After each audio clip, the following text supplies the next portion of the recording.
Okay, so we are ready to mix our sourdough starter with, we're basically ready to feed our sourdough. So I took my starter and I put it in this little bowl, and then I cleaned out my jar. So you don't have to actually clean out your jar every single time. If you know the weight of your jar, you can typically just deduct however much starter you want to have left in the jar. So let's say I know this jar weighs 477 grams. Let's say I want 50 grams of starter. I'll just take 477 plus 50, and whatever that amount is, I'll just say, okay, I have 600 total grams when I place this on the scale, and I'll deduct that amount to know how much to discard. So we have our weck jar, we have our flour, we have our water, and we have our starter. There are different ratios that you can add in. So you can do 1 to 1 to 1. That means 113 grams of starter, 113 grams of flour, and then 113 grams of water. That 1 to 1 to 1 ratio is going to give you the quickest rise to have your sourdough be at peak, so ready to bake with. I like to do it's really not even a 1 to 2 to 2. I like to do 50 grams of starter, 150, I guess it would be 1 to 3 to 3, 150 grams of flour, and then 150 grams of water. And I feel like that, I think, makes my starter stronger because it has more flour to kind of like eat through. I think it's important that you keep your flour and your water ratio the same, but I know some people do a 1 to 5 to 5. If you're going to feed your sourdough starter at night and then you want to bake with it in the morning, so you want it to be at peak in the morning, you'd want to do like a 1 to 5 to 5 or maybe even a 1 to 10 to 10. So I'm going to do 50 grams starter, 150 flour, 150 water. My flour, remember, is unbleached, all-purpose. I think the important thing is that you do the unbleached, but other than that, I have organic. I don't think that's necessary, but it's a really great price at Costco. And then you're supposed to use purified water. I use my sink water, so do what you feel is best. And then, of course, we talked about my starter earlier. I use the Breadtopia that I've just built on for the last year.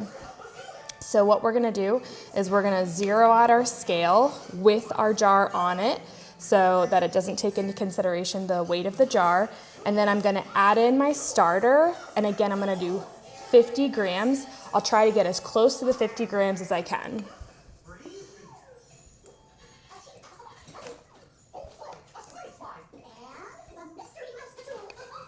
Okay, so I got 51 grams and I'm not gonna worry about it. That's great, 51 grams it is. Then I'm going to take my scale and I'm gonna zero it out.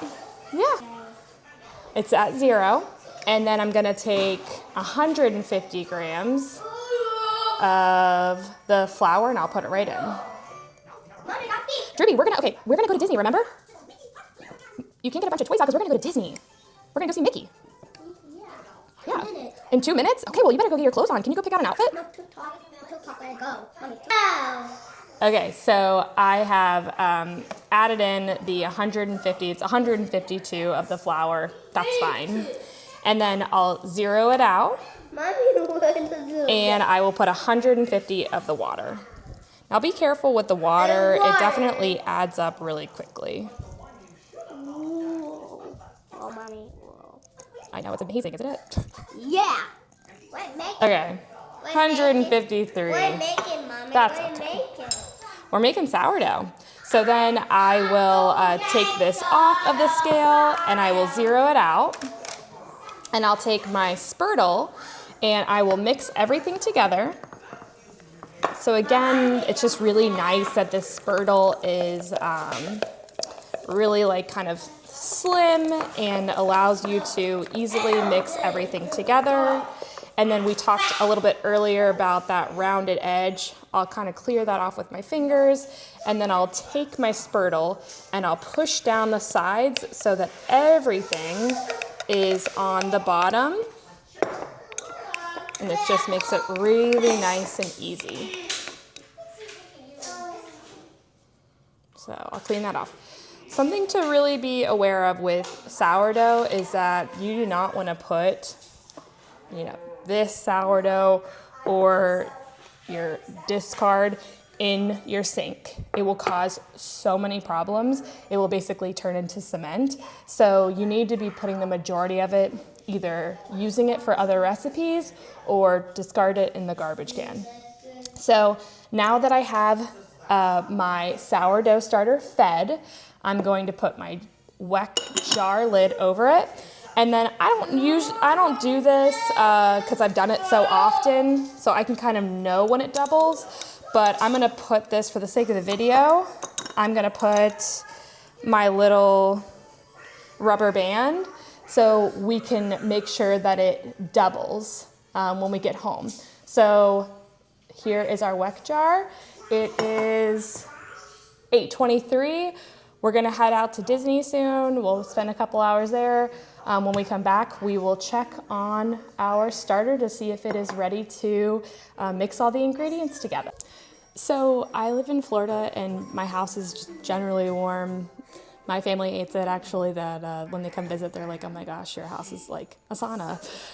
So I could probably put my starter anywhere, but I really like to put my starter over here by the door. I think more heat would come in, and it's just kind of like a sunny area. So I like to keep my starter there.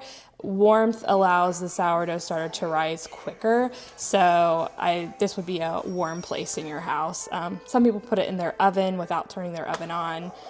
But yeah, just someplace warm. Okay, so it is 3:41, and my husband got home around, like 2 o'clock, and I told him, I was like, hey, we'll be at Disney for a little bit longer, send me a picture of my starter. So he sent me a picture, and it pretty much looked just like this. So as you can see, the starter has doubled. So this is what you're really looking for it to double in size. And so I was like, oh, okay, great. It was pretty much ready to start basically assembling all the ingredients to make the sourdough. I don't know if you can tell, but it's kind of started to dip down. So you're going to notice when it's rising, it almost looks like inflated in the center, and then it'll come to a point where it's just flat, and then it will start to like dip down. So I could tell in the picture, which I'll try to post it was going to start deflating. So I was like, hey, throw it in the fridge. I'll be home in a couple hours. So it is 3:42, and we are going to take our active starter, and we're gonna mix everything together. So I have my scale. I'm gonna go ahead and zero it out. I have my bowl that I'm gonna assemble all the ingredients in. You'll put it on the scale, and then you will zero it out. You're gonna go ahead and do 250 grams of active sourdough starter. So I'll take this and I will pour in 250 grams. This is another instance where I like to use the spurtle, and I'll just kind of take the sourdough starter. All right, so I like to be a little bit more precise when I'm doing the actual ingredients to make the sourdough. So I'm at 265. I'm gonna go ahead and remove some so that it's closer to the 250. All right, yeah, that's perfect. So 250. Then I'm gonna do 725 grams of warm filtered water. Again, I literally got this out of my sink.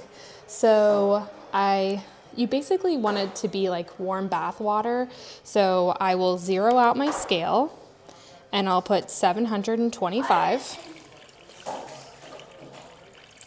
It's a lot of water. Remember, water starts to like add up quickly. So 7.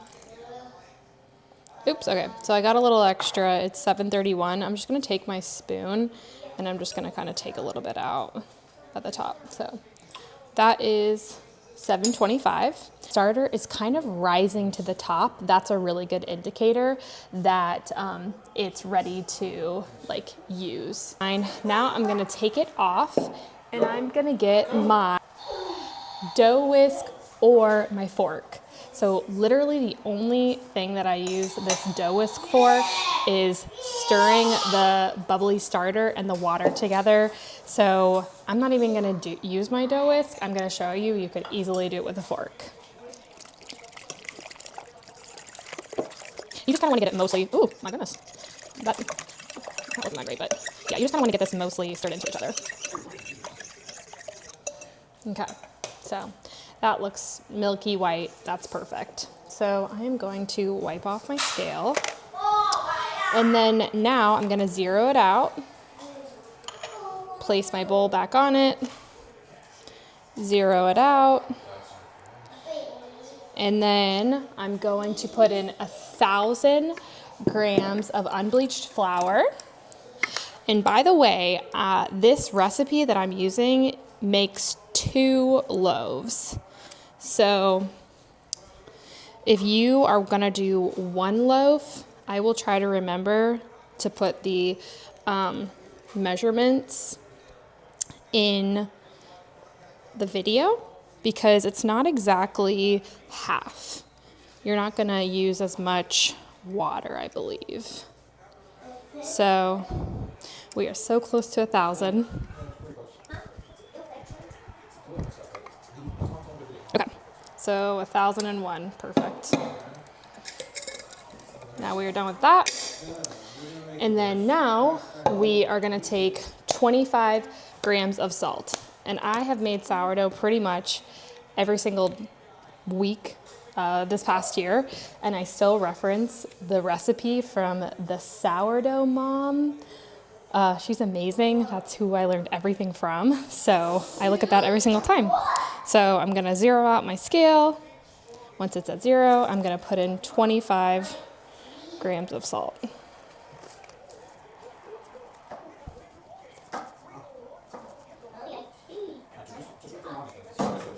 Okay, perfect. So now that is everything that we need in order to start to mix everything together. So the reason I like this size of a bowl is because it fits the 2 loaves really nicely, as well as I have this plate that fits perfectly over this bowl. So once I mix everything together, I'm gonna start putting the plate on top of it. So I'll probably try to speed this up, but it could get messy. So for this part, I like to keep one hand clean.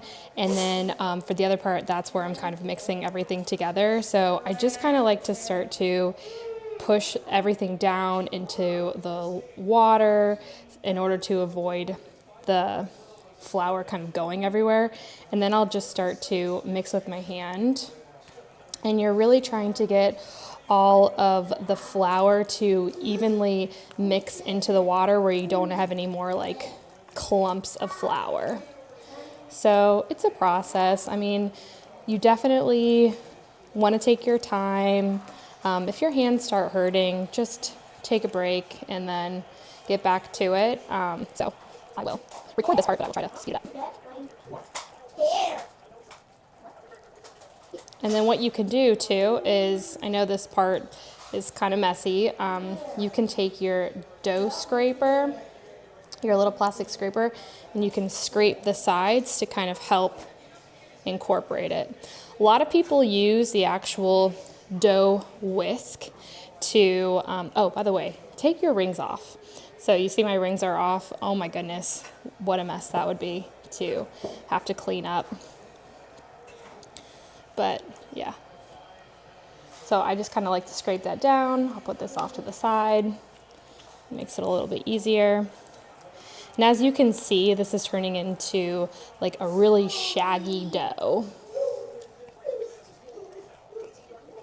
And I'm just kind of trying to feel for any large clumps of flour. And it definitely does like get to you as far as like your hand kind of hurting a little bit. One of the things is, I think when I first started, I didn't focus on getting that bottom center. So I like to try to take the scraper and really scrape like into the center to make sure that I'm not leaving pockets of dried flour. And I'm trying to create this video. I know it's going to be on the longer side, but I do think it'll be a great reference of like real life. So I might edit these parts out, might speed it up. I'm not sure.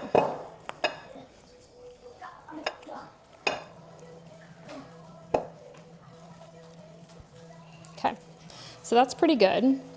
I'm gonna take this scraper and I'm just gonna scrape down all the sides. Okay. So I'm just kind of moving the bowl around, making sure that I'm getting everything down in the center. I'm gonna take as much as I can off of the scraper and just kind of do one little last run through. And this looks really good. This looks like a great shaggy dough. And then I just use the bench scraper to kind of scrape it off my hands. I'll scrape everything down till the center, until it looks like this.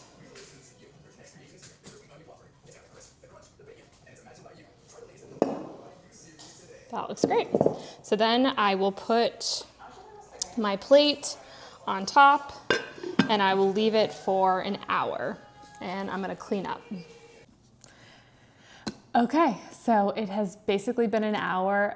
We are outside in the pool, so I'm gonna go out there after I do my first set of stretch and folds, so that's why I had an outfit change.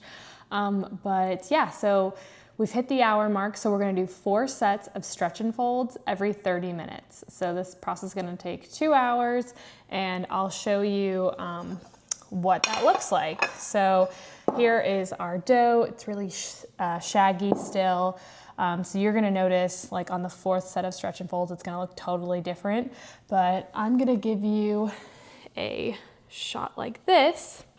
We're just gonna basically go around the bowl with our hand, scooping it up like this, and just pulling it up until it's about to basically break. And you're gonna do this about 10 times. 1, 2.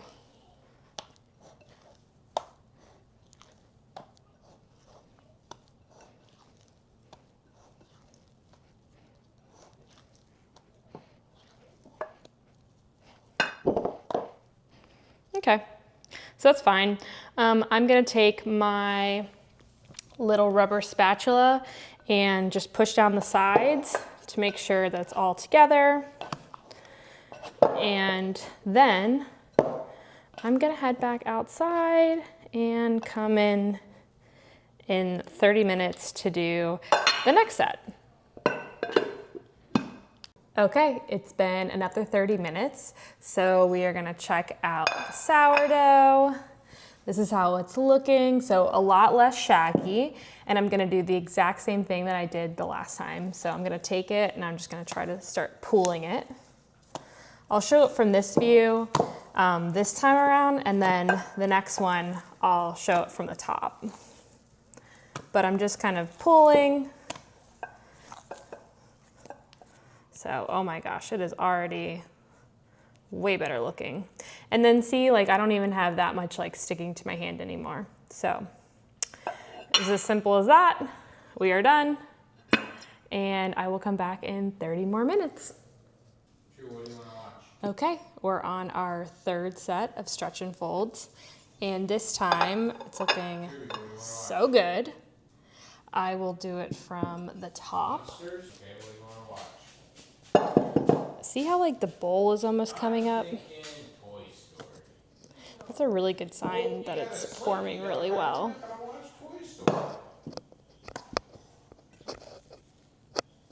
This is like definitely the way you want it to be looking. Holy cow! I am recording.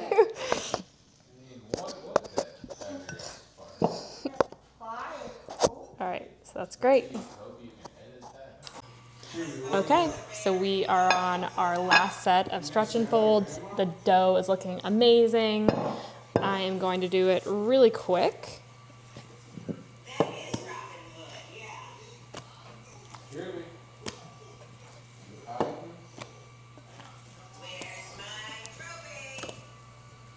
Okay, so perfect. And then I am going to put the sourdough in the refrigerator overnight, and then I will come back tomorrow morning.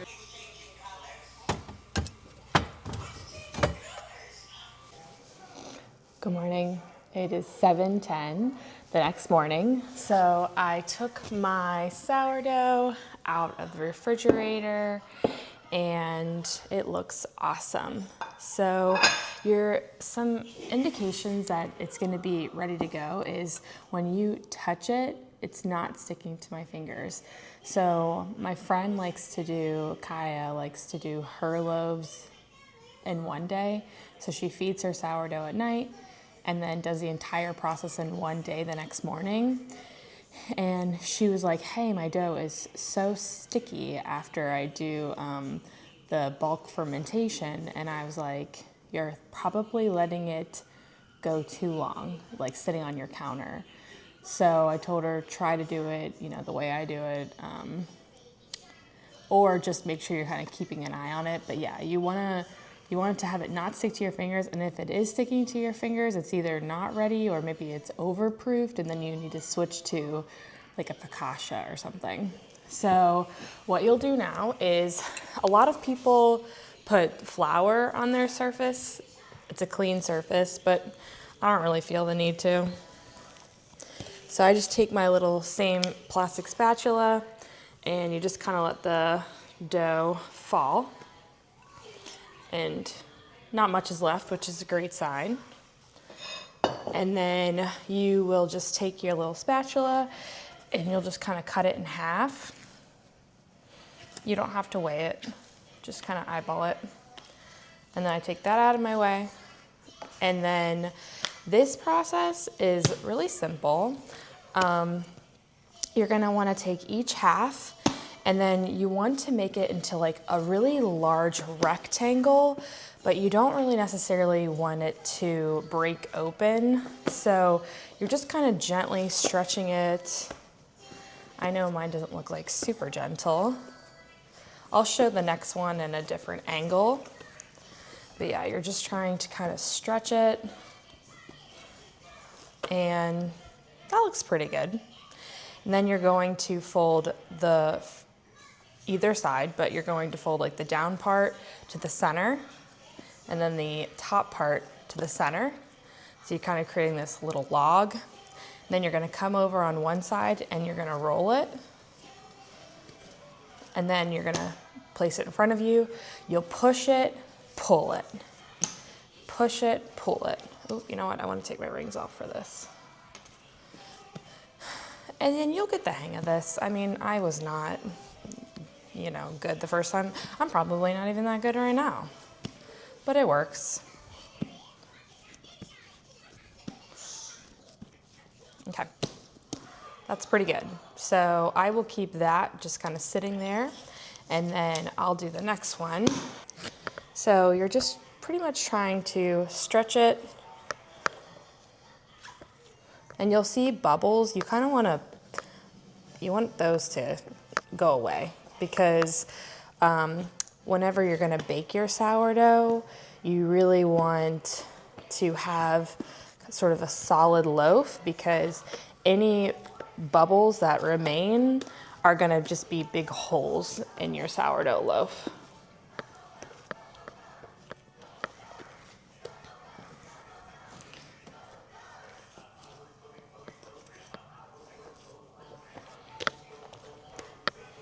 That's fine. Oopsies. See, that opened up right there. It's fine, not a big deal. It's a little harder with one hand. And then I'll be able to probably only be able to do the shaping. And you're pushing and you're pulling. Push, pull. When you push, you're sort of tucking it in.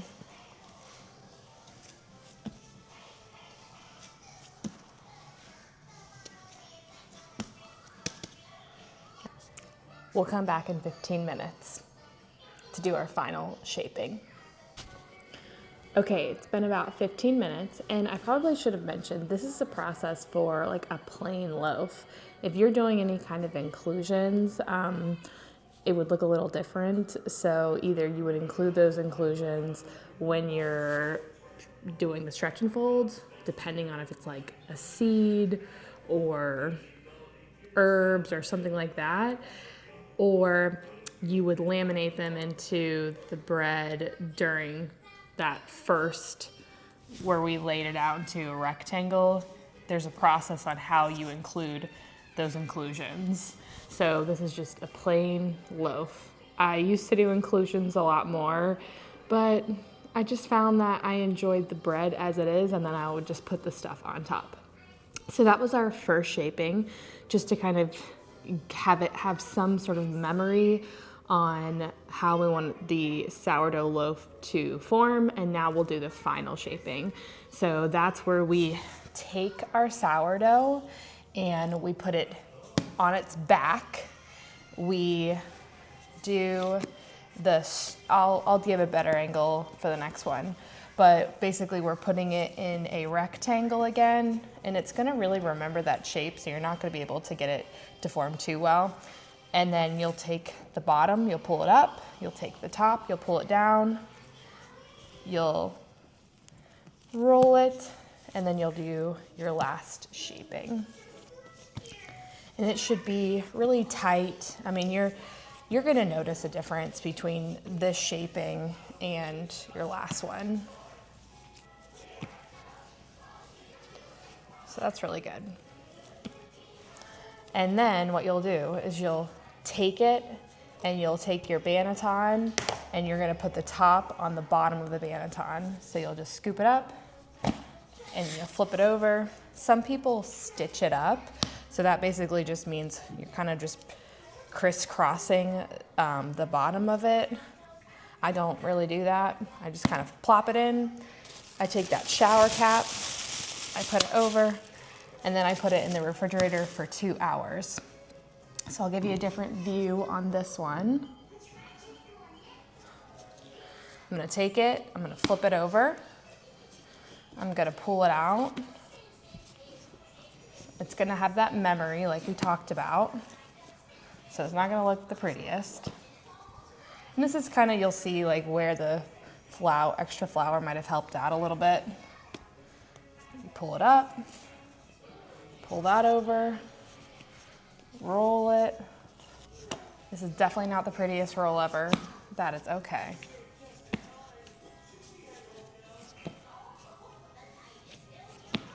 See that bubble?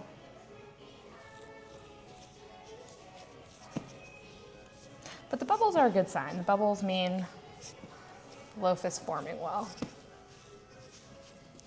Okay.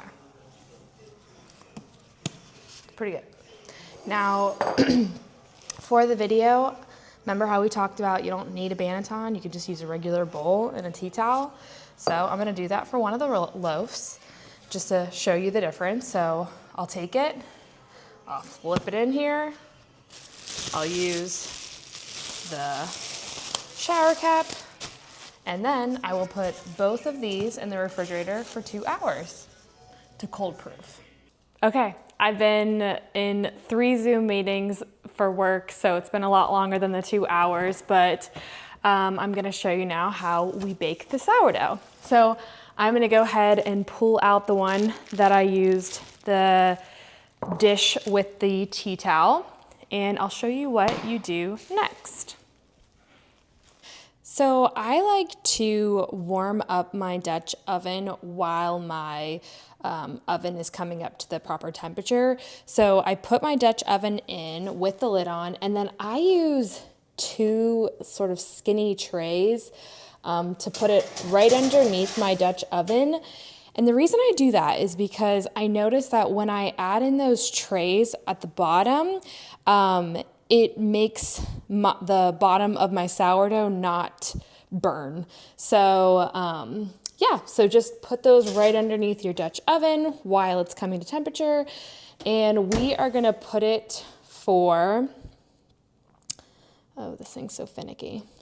Cooking methods, bake, and we're gonna put it for 500 degrees. Start. So we are gonna want that to come to 500 degrees before we add in the sourdough. While the oven is preheating, we're gonna take our parchment paper and we're just going to pull out like that much. And the parchment paper is nice because you can reuse it. So I'm gonna use it for both loaves. And I'm not sure how it's gonna sound, so I'll have to see if I have to edit it out. But what I do is I crumple up my parchment paper and I run it under water. So the reason I do that is because I was noticing that whenever I was just putting the parchment paper down flat, I would start to have almost like scalloping around the edges of my sourdough loaf, and I really felt like it hindered it rising. So what I've been doing is I've been taking my parchment paper, I've been crumpling it up, I kind of run it under water and then like break it up and then re-crumple it. So then I just get as much water out as I can. So now, my parchment paper is definitely wet. I'll put my parchment paper down. Parchment paper down. Okay, and then you will take your bowl. You're gonna wanna reuse your shower cap, so don't throw that away. And we will just take our bowl and plop it right in the center. Oh, that is not right in the center. That was kind of crazy when I did that. Right in the center. There we go.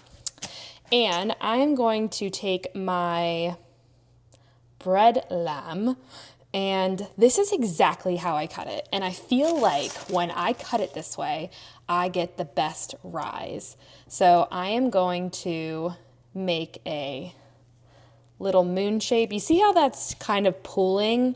That means that I need to change out my little metal piece, but I'm not gonna worry about it right now. This is fine. Okay, so I cut it like that. Now on the opposite side, I'm gonna cut the moon shape. And then I'm gonna create these little small cuts. You can find so many accounts that really go into like putting special flour and, you know, making really beautiful designs. That's not me. So this is what you're gonna get. And we are gonna wait until our oven is preheated, and then we are going to take it out with gloves, put it on the little grates, put our sourdough inside of it, put the lid back on, and set the timer for 35 minutes. So I'll be back. Okay, so our Dutch oven is properly preheated. Make sure you're using gloves when you're touching the top of your Dutch oven too, like that little handle piece. I saw a review from somebody who said that they burned themselves because they didn't think that the top handle piece was hot. So it's like crazy common sense. It ain't so common. So we now want to take our, here, I'm going to put this down a little bit to show you a trick. So I noticed that when I left my parchment paper kind of hanging off, I felt like, again, it affected the way my bread would rise. So I make sure that I kind of tuck in the parchment paper in the lid, and then I have it fully closed. So I'm gonna put this in the oven on 500 for 35 minutes. All right, it is about 30 seconds left. We had the sourdough covered in the Dutch oven on 500 for 35 minutes. The timer's about to go off. And then once the timer does go off, we're gonna switch the temperature to 425 and have the lid off for 10 minutes. And then we'll remove the entire Dutch oven. So when the timer goes off right now, we're gonna switch the temperature to 425, resume, and then we're gonna put the timer for 10 minutes, and then I'm going to reach in and just really carefully take off the lid, but ooh, here is what she is looking like. So good. So 10 more minutes. Kind of looks like it might be a little bit less than 10 minutes needed because it's already kind of cooking at the top, but we'll see. Alrighty, the timer is just about to go off in now. Okay. So you want to be very careful on this. You want to be very careful on this spot because you really want to pick up your sourdough using the parchment paper. And I used to get out like my cookie rack sheets and be fancy. I just keep it right on my little grate.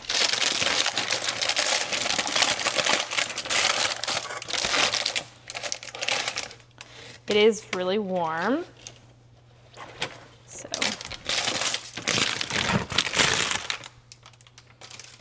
we're gonna use that parchment paper again.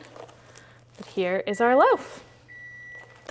So we are a family of 3 and we don't go through the sourdough loaf like super quickly. So what I always do is I go ahead and keep the loaf in the Banneton an extra day, and then I'll bake this one tomorrow. And it just kind of allows me to be able to extend the bread, you know, the life of the bread. So you can keep that in the refrigerator up to 48 hours. So I'll just extend it another day and then I'll bake it tomorrow unless you're like giving it away. But yeah, and then before I end the video, I will cut open the bread, but you kind of need to wait like an hour. We have made it to the end of this video. We have our sourdough loaf. It is so good. I have the little voice thing here, so.